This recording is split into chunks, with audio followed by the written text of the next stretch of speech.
네, 청년 정치인의 시각으로 정치권의 핵심 쟁점과 흐름을 살펴봅니다. 청년마수 박민영 국민의힘 대변인, 박성민 전 민주당 최고위원 두 분과 함께하겠습니다. 어서 오십시오. 반갑습니다. 반갑습니다.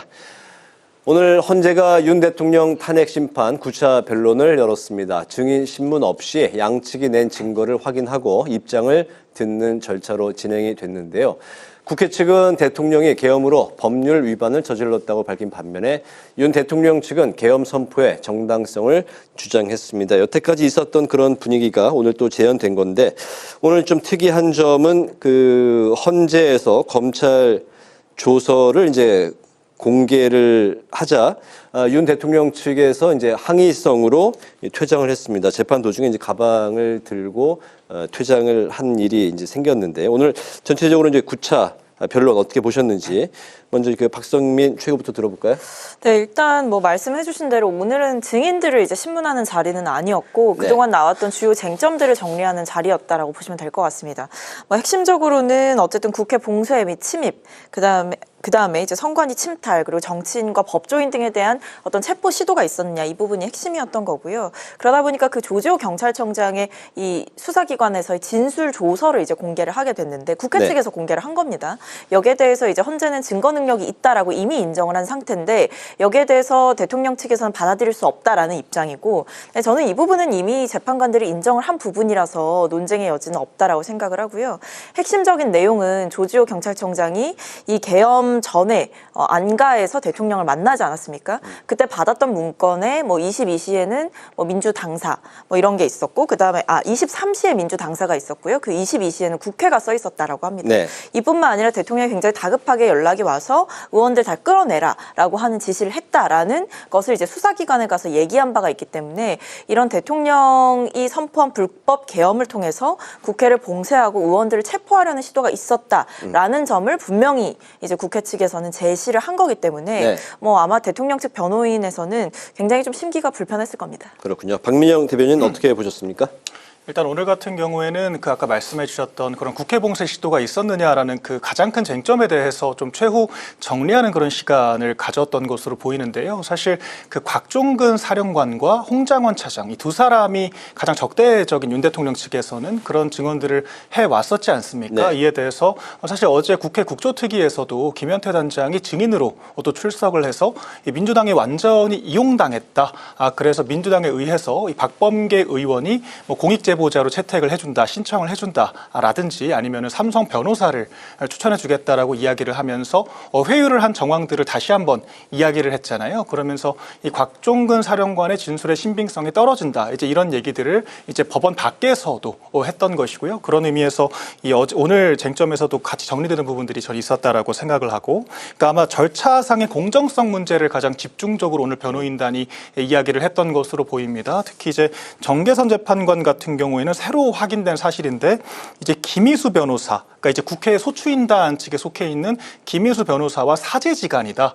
그래서 어떤 남편이 탄핵에 찬성하는 그런 캠페인 운동에 참석한 것과 함께 이런 사제지간의 이해충돌 문제가 있기 때문에 이런 것들이 공정한 재판으로 이어질 수 있겠느냐, 이제 그런 의혹 제기들을 한 것으로 보입니다. 또한 이 계속해서 윤 대통령 측에서는 검찰 조서를 증거로 채택하는 것은 이게 2020년 개정된 형소법에 의하면 맞지가 않다라는 주장을 펼쳤는데요. 오늘 국회 소추인단 측에서 다시 한번 검찰 조서를 증거로 가져왔고, 이에 대해서 윤 대통령 측에서는 이건 형사소송법을 준용해야 되는 헌법재판소법에도 위배된다라고 재차 문제 제기를 했었죠.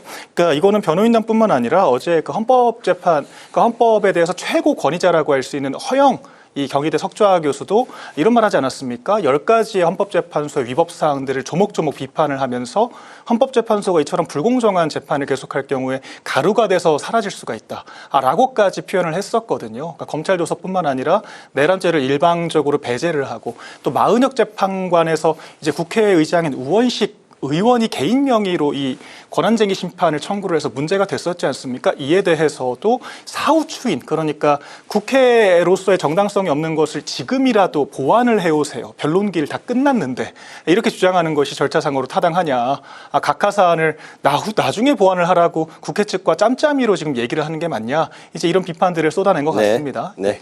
네. 이런 가운데 헌재는 오는 20일 10차 변론기를 그대로 진행하기로 결정을 했습니다.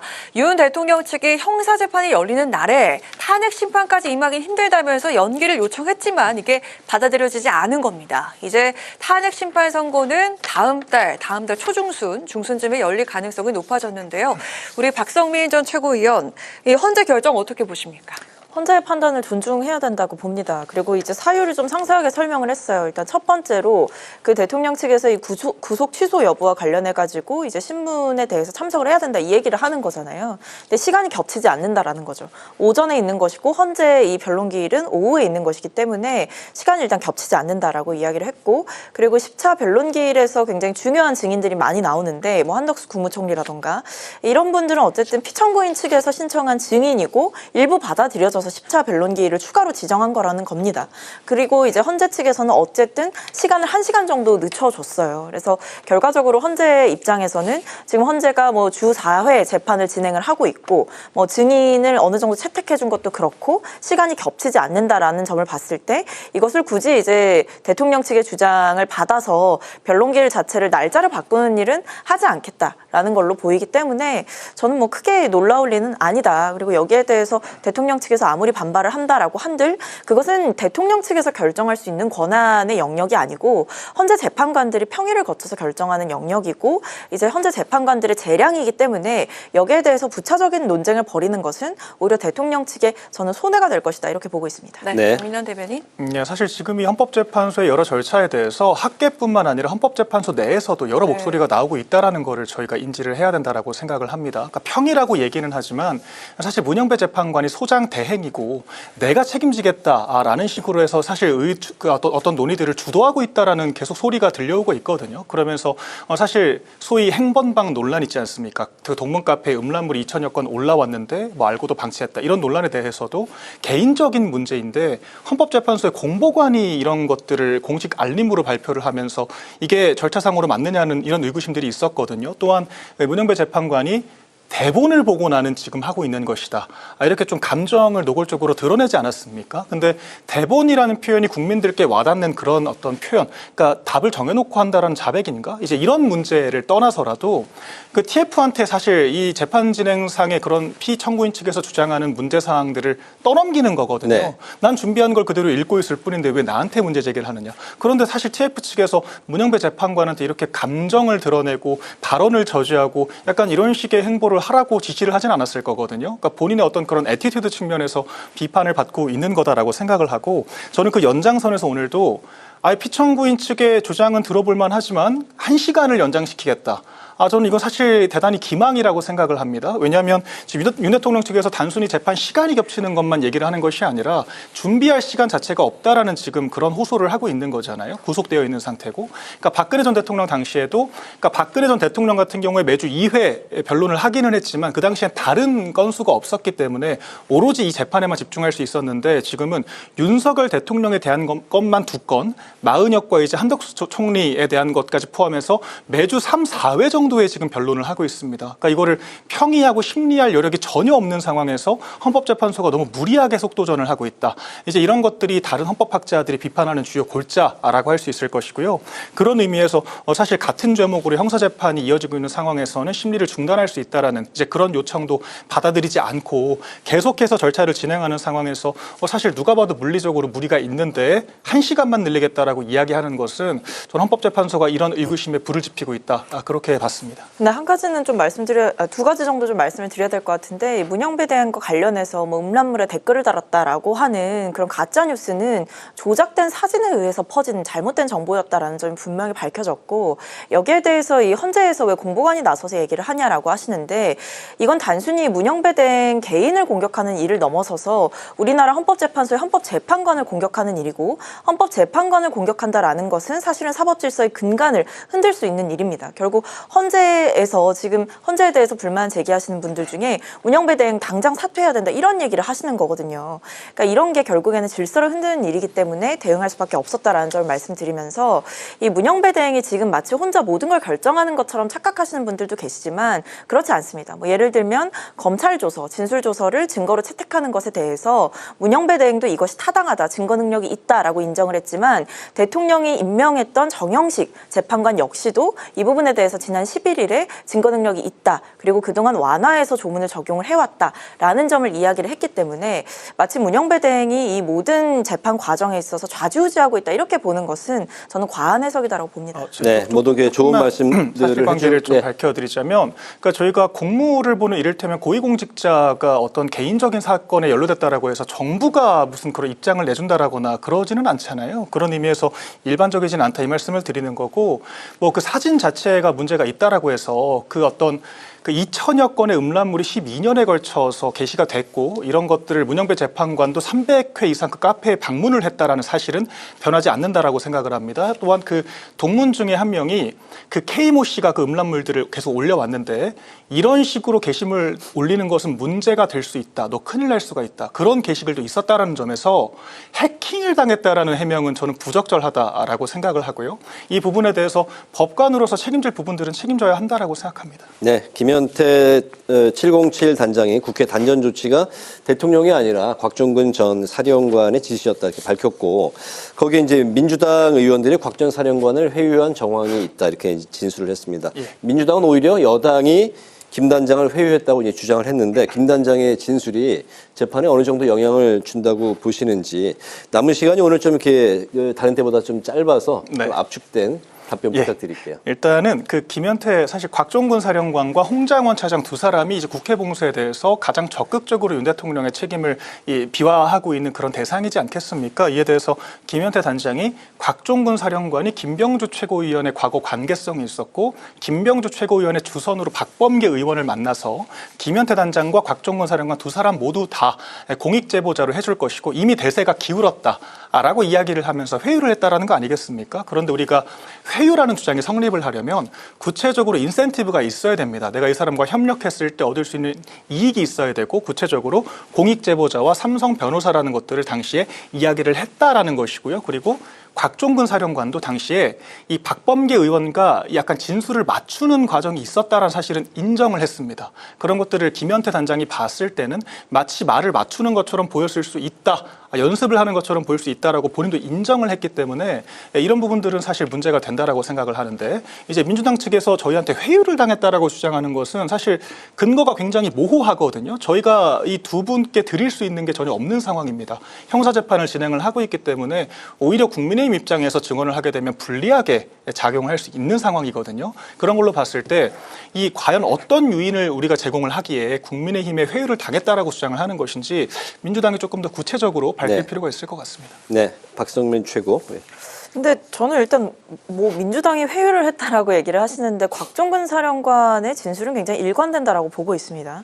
그리고 그 곽종근 사령관이 단순히 이제 국회라든지 헌재에 나와서만 얘기를 한 게 아니고 수사기관인 검찰에 가서도 자필 진술서를 통해서 일관된 주장을 유지를 해왔다라는 점을 고려해 볼 때 이게 민주당에 의해서 특정 시점부터 갑자기 말이 바뀌었다 이렇게 볼 수 있는 논리적인 근거가 없어요. 그리고 민주당 측에서 회유를 한 게 아니고 이 곽종근 사령관이 사실은 본인도 지금 내란 주요 임무 종사자로 처벌을 받을 수가 있는 상황 속에서도 양심 고백을 한 겁니다. 그렇기 때문에 이것을 생각해 보시면 당연한 거 아니겠습니까? 야당 의원들에게 야당 의원들을 왜 만나서 이런 이야기를 했냐라고 하시는데 그럼 지금 내란을 옹호하고 있고 대통령을 감싸고 있는 여당 의원들과 이런 이야기를 하겠습니까? 그리고 마치 민주당이 진술에 대해서 코치를 하고 없는 사실이 있는 것처럼 말하라고 했다라는 식으로 보시는 것 같은데 전혀 사실이 아니고 곽종근 사령관뿐만 아니라 여러 사람이 이미 수사 과정에서 대통령이 의원들을 끌어내라라고 했다.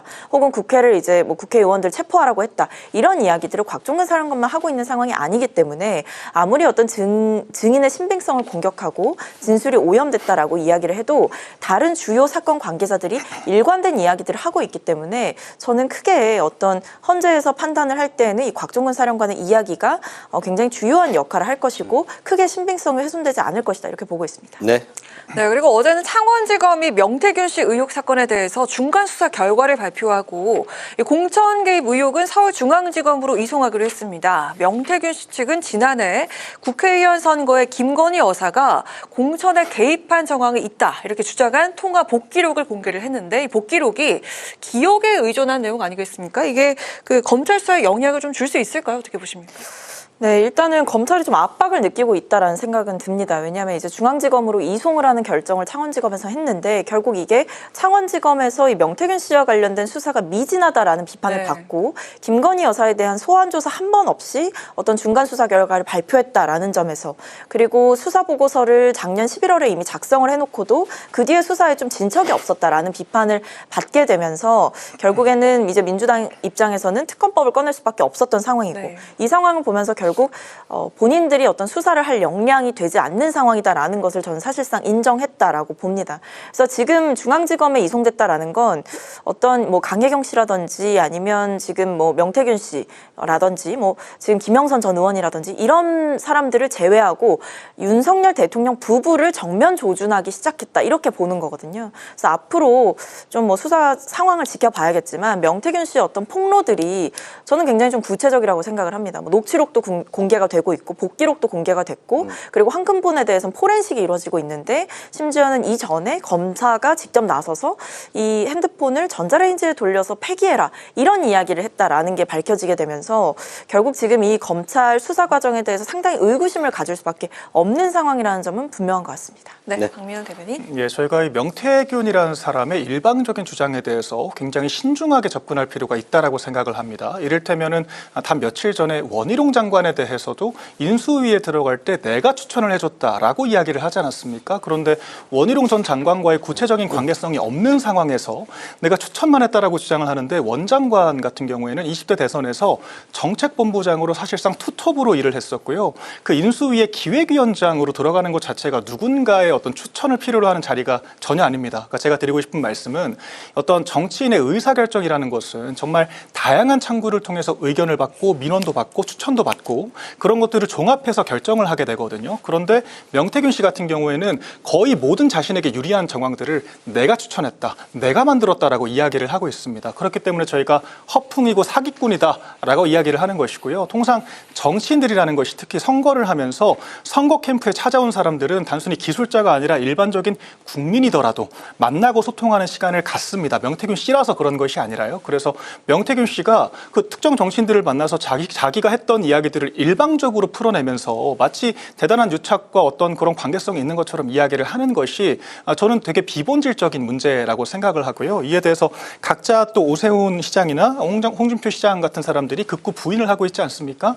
이런 부분들을 저희가 조금 객관적으로 볼 필요가 있다 이렇게 생각을 하고요. 또한 이 특검이라는 것이 계속 표지가리만 하고 있는데 결론적으로 내란 특검, 뭐 김건희 특검을 모두 종합한 것이 지금 명태균 특검입니다. 박찬대 원내대표가 발의를 하면서도 어떻게 브리핑을 하셨냐면 12.3 비상계엄 사태를 더 명징하게 규명하기 위해서 명태균 특검이 필요하다라고 이야기를 했거든요. 결론적으로 이름만 명태균 특검이고 결론적으로 국민의힘 특검이라는 것이고 그러니까 무제한적인 압수수색과 별건 수사를 허용한다라는 위헌 소지는 그대로 가지고 있다라는 점에서 상당히 받아들이기 어렵고 정쟁용 특검이라고 저희는 볼 수밖에 없는 것이죠. 또한 지금 수사가 미진하다라고 하기에는 이미 언론 등을 통해서 피의 사실이 계속해서 공표가 되고 있습니다. 그러니까 재판정에서 다뤄져야 될 정보들이 이미 대중 앞에 공개가 되면서 정치적으로 영향을 미치고 있는 상황이기 때문에 이걸 특검까지 하는 것은 과도하다라고 생각합니다. 네.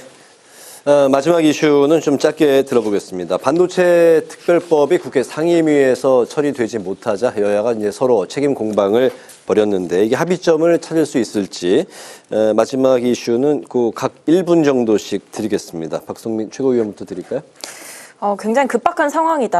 그러니까 타이밍이 중요하다라고 생각합니다. 이 반도체 산업에 대해서 지원 필요성은 더욱 커져가고 있고 이게 세계 경제라든지 정치 상황 속에서 반도체 산업 지원하는 게 이제 국가의 굉장히 필수 불가결한 상황이 된 거거든요. 근데 이미 여야가 합의한 내용들이 있습니다. 뭐 예를 들면 그 반도체 특별법에서 보조금 지원하는 부분은 공감대가 있는 것이고 네. 뭐 이외에도 뭐 세액 공제를 확대하는 내용 등의 이제 법안들은 이미 기재위 소위에서 통과가 됐는데 이런 것들을 할 수 있는 것들부터 하는 게 좋지 않을까라는 게 제 생각이고 민주당의 입장이기도 합니다. 네, 박민영 대변인. 그러니까 사실 이 반도체 특별법 같은 경우에는 어떤 자본을 지원하는 것이 필요 조건이라고 하면 이 노동 시간을 유연하는 것이 충분 조건이라고 할 수 있거든요. 그러니까 필요 충분 조건이 모두 달성돼야 비로소 이 특별법의 의미가 있는 것인데 한 가지만 하자라고 하는 것은 반쪽짜리 법안을 하자라는 것이고 이런 것들을 한 번 합의를 한 이상 그 다음에 재차 다른 것들을 추가해서 합의하기가 어렵습니다. 그렇기 때문에 지원금만 반쪽짜리 합의를 하게 될 경우에는 이대로 끝날 수밖에 없다. 이 말씀을 드리는 것이고요. 마찬가지로 상속세 같은 경우에도 저희가 그 세율을 인하하는 것과 공제 범위를 확대하는 것 이것을 같이 처리를 해야지 상속세 자체가 지금 거의 수십 년 동안 개정이 되지 않고 있는 상황이거든요. 그렇기 때문에 이번에도 실기를 하게 된다면 다시 여야가 합의하기가 굉장히 어려워지고 그럴수록 이 어떤 기업이 가지고 있는 어떤 상속 과정에서의 모순들 그러니까 60%의 상속세를 물을 바야 차라리 중국 자본이 25% 양도세만 내고 매각을 시켜버리는 이런 식의 문제가 더 커질 거라고 생각하고 결론적으로 이재명 대표가 이 중산층이라는 표밭을 공략하기 위해서 공제 범위만 이야기하고 정말 경제 발전을 위해서 본질적이라고 할 수 있는 상속세 인하 문제는 지금 좌시를 하고 있다. 결국 매표를 위한 실천 불가능한 얘기만 계속해서 하고 있다. 이 말씀을 드리겠습니다. 네, 숨 쉴 틈 없이 꽉 찬 20분이 된 것 같습니다. 오늘은 여기까지 듣겠습니다. 지금까지 박민영 국민의힘 대변인, 박성민 전 민주당 최고위원 두 분과 함께했습니다. 말씀 잘 들었습니다. 고맙습니다. 네, 고맙습니다.